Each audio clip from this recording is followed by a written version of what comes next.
Yes, queen! Today we're taking a trip across the pond and we're making a traditional British dish, mincemeat pie. Bye, yes, queen. Bye, yes, queen. Bye-bye. First things first, let's get the weird stuff out of the way to begin with. Our fat in this dish is not butter. Our fat in this dish is something called beef suet.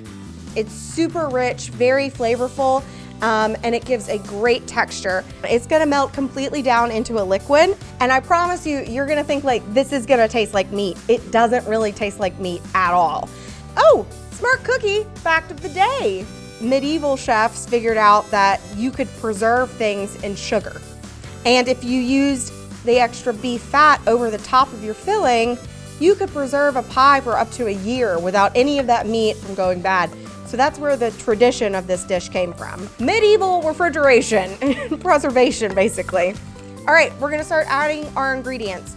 Just like most baked goods, this has a tradition in Christianity, and there are 13 ingredients to represent the 13 apostles, apparently. So, here we go. Ready? Here they come. The first thing is Granny Smith apples, dried apricots. That's 2. This is candied lime peel. Now we're gonna do candied orange peel and candied lemon peel, all going in, all in the pot. Oh, I forgot one candied thing. Don't forget the candied cherries, craisins, dried cranberries, regular old raisins, currants. Are you keeping count? We're getting close. Number 12, brown sugar. Yes, we're adding more sugar. It's okay. And we're gonna give this guy a stir. Just wanna mix all that brown sugar in there. You need a little liquid in there, so we're gonna go with some OJ.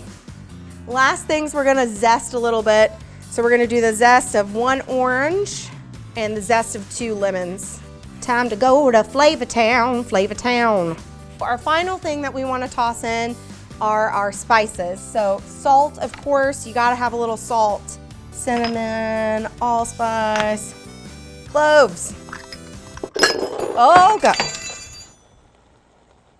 Oh man, so like as soon as the spices go in here, it's super aromatic.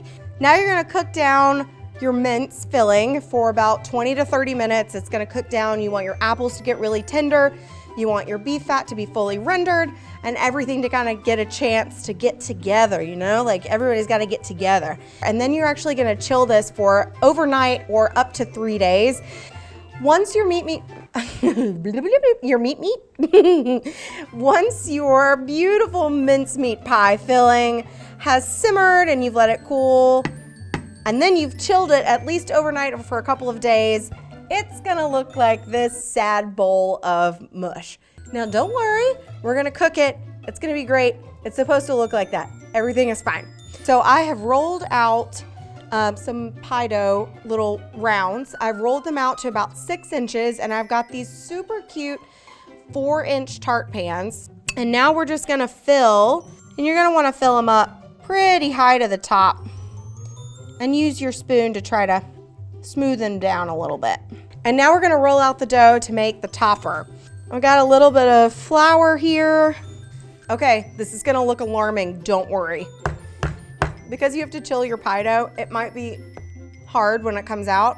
The easiest way to roll this out without cracking the entire dough is to be a little rough with it. There we go.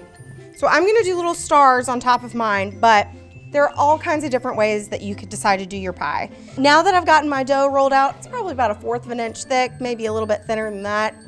I'm gonna take my little star cookie cutter, make sure he's floured. Just gonna cut out 6 stars. Look at that little guy. Okay, so I'm just gonna put my little star friends on top. That guy's a little crooked. He looks like Patrick from SpongeBob. Ooh. Now I'm just gonna get a little bit of egg wash, which is just an egg with some water. Just using a pastry brush. Just gonna brush the top of these little stars with our egg wash. I'm also gonna hit the top of our little crust. Just gonna do a little sanding sugar on top. Making it rain sugar. Perfect. Okay, great. So now these are gonna go in the oven at 350 for about 20 minutes. And while these are baking, we're gonna make my favorite part of this, brandy butter. Don't drop the pies, don't drop the pies, don't drop them.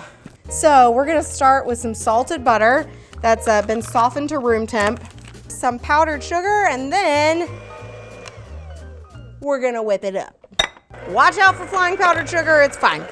So you're gonna wanna keep whisking until this becomes kind of light and fluffy. And then we are gonna add like 2 tablespoons of super hot boiling water. And the best part, the very best part, the brandy. Now look, some people are gonna wanna measure. I'm not that kind of gal, all right?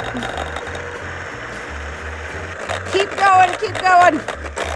It's gonna look like you have curdled or broken the butter for a second. Keep going, it will be fine. I'm gonna add some more. Oh, that noise sounds great. So once you've gotten everything mixed in, you can chill this, and then you can use it to scoop out little pats of butter. They're ready. Oh man, these are real special. Oh, they're so cute. Look how cute. If those aren't the sweetest little things you've ever seen in your whole life. Of course, we cannot forget the best and the last little thing. We gotta put some brandy butter on there. Look, there's little tiny butter scoops. So we're just gonna take this little pat of butter and place him right on top.